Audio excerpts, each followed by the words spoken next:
कोकणातील प्रत्येक घडामोडींचे लाईव्ह अपडेट पाहण्यासाठी आताच कोकण कट्टा लाईव्हच्या सोशल मीडियाच्या सर्व प्लॅटफॉर्मला लाईक, फॉलो आणि सबस्क्राईब करा. रत्नागिरीच्या खेड तालुक्यातील लोटे MIDC मध्ये पुन्हा वायू गळती झाली आहे. महिनाभरातील वायू गळतीची ही तिसरी घटना असल्यानं स्थानिक लोक मात्र आक्रमक झालेत. पुष्कर केमिकल कंपनीच्या प्लांट नंबर 1 मध्ये ही वायू गळती झाल्याची माहिती आहे.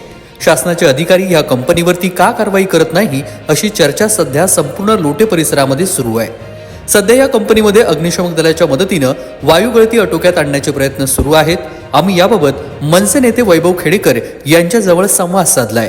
मनसे नेते वैभव खेडेकर आपल्यासोबत जोडले गेलेले आहेत. वैभवजी, कोकण कट्टा न्यूज मध्ये आपलं स्वागत. खेडमध्ये पुन्हा एकदा वायू गळती झालेली आहे आणि याच महिन्यामध्ये जवळपास ही तिसऱ्यांदा घटना आहे. मात्र ही वारंवार ही घटना का घडतीये? बघा, खेडमध्ये लोटे MIDC आहे. या MIDC मध्ये अनेक छोटे मोठे प्रकल्प आहेत.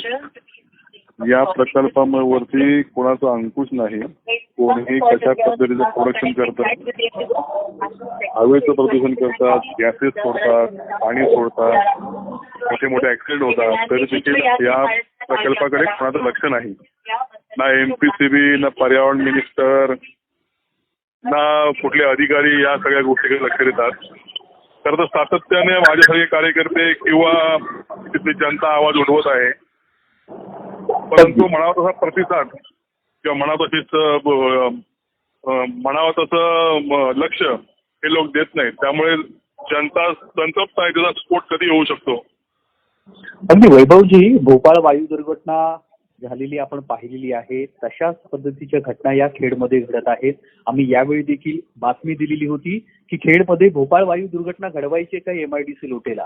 तरी ह्या सगळ्या अशा सातत्यानं घटना घडत असताना प्रशासन यावरती काही कारवाई करते की नाही? प्रशासनाला ह्या सगळ्या खेड लोटे MIDC मध्ये हा सगळा कारभार होतोय याबद्दल काही माहिती नाहीये, आणि जरी माहिती असेल तर मग कारवाई का होत नाहीये? याच्यावरती कारवाई करण्याचा फार MPCB किंवा फॅक्टरी इन्स्पेक्टर किंवा लोकनेते येऊन त्या ठिकाणी पाहणी करतात आणि मग कारवाईचा फडका उघडल्यानंतर त्या कारवाईचं पुढे काय होतं हे आजपर्यंत कधी उलगडलेलं नाही. ह्याच्यामध्ये काही अर्थकारण आहे का याची माहिती घेतलं पाहिजे. मला वाटतं एखाद्या मोठ्या प्रोजेक्टवरती कारवाई झाल्याशिवाय या सगळ्यांना जरब पडणार नाही, आणि कारवाई न झाल्यास अशाच पद्धतीचे ऍक्सिडेंट या MIDC मध्ये होत राहील. भोपाळ सारखी परिस्थिती या लोटे MIDC मध्ये, युनियन कार्बाइड सारखी अवस्था या MIDC मध्ये होईल. एका रात्रीमध्ये गावाच्या गावं या सगळ्या वायू प्रदूषणामध्ये मरून जातील अशी परिस्थिती आहे. ही नेहमी जीवाशी खेळ करते. टांगती तलवार आहे खेडकरांच्या या सगळ्या लोटे MIDC मुळे. पण ह्या सगळ्यामध्ये काही राजकीय मुद्दा तुम्हाला वाटतोय? बघा, आतापर्यंत जेवढे अपघात झाले, जेवढे गॅसेस सुटले, याच्यावरती आजपर्यंत कुठली कारवाई झाली हा प्रश्न आहे. तिथे सर्व पाहणी करतात, रिपोर्ट तयार होतात, पण ते रिपोर्टच्या पुढे काय होता हा प्रश्न आहे. याच्या पाठीमागे नक्की कोण आहे, यांना या सगळ्या इंडस्ट्रीवाल्यांना साथ देणारा कोण लोकप्रतिनिधी आहे याची माहिती घेणं आवश्यक आहे. त्याच्यावरती पहिली कारवाई व्हायला पाहिजे, तरच या इंडस्ट्रीवाल्यांना जरब पडेल. अन्यथा हीच परिस्थिती वारंवार आणि कायम राहील. तुम्ही आज घटनास्थळावरती आहात.